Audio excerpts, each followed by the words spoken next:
ഇന്ന് ഉത്രാട സദ്യ ഒരുക്കുന്നതിനായിട്ട് ഞാൻ വെളുപ്പിനെ 3:30 തന്നെ എഴുന്നേറ്റ്. അപ്പോൾ ഞങ്ങളുടെ വീടിൻ്റെ അകത്തുള്ള അമ്പലമാണ്, അവിടെ ദീപം കൊളുത്തി ഭഗവാനെ പ്രാർത്ഥിച്ചു. പിന്നെ വെളിയിലൊരു തൂക്കുവിളക്കം ഉണ്ട്, അവിടെയും ഞാൻ ദീപം കൊളുത്തി. അപ്പോൾ ആദ്യം തന്നെ കാപ്പി അടപ്പ് വെച്ചു. അപ്പോൾ ചേട്ടന് അമ്പലത്തിൽ പോകേണ്ടതാണ്. അപ്പോൾ എന്നാലും എന്നെ സഹായിച്ചൊക്കെ തന്നു. എനിക്ക് സാമ്പാർ കഷ്ണം അരിഞ്ഞും അവിയലിൻ്റെ കഷ്ണങ്ങളൊക്കെ അരിഞ്ഞും തന്നു. അതുപോലെ തന്നെ സാമ്പാറൊക്കെ ശരിയാക്കാനായിട്ടൊക്കെ എന്നെ സഹായിച്ചു.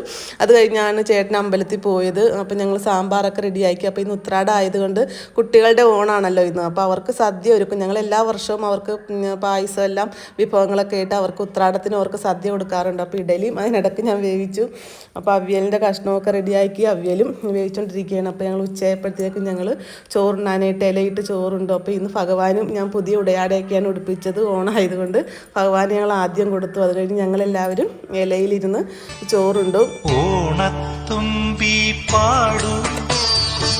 എല്ലാവർക്കും ഉത്രാട ദിനാശംസകൾ. ഈ ഒരു ചാനലൊന്ന് സബ്സ്ക്രൈബ് ചെയ്യണേ. ഓക്കെ.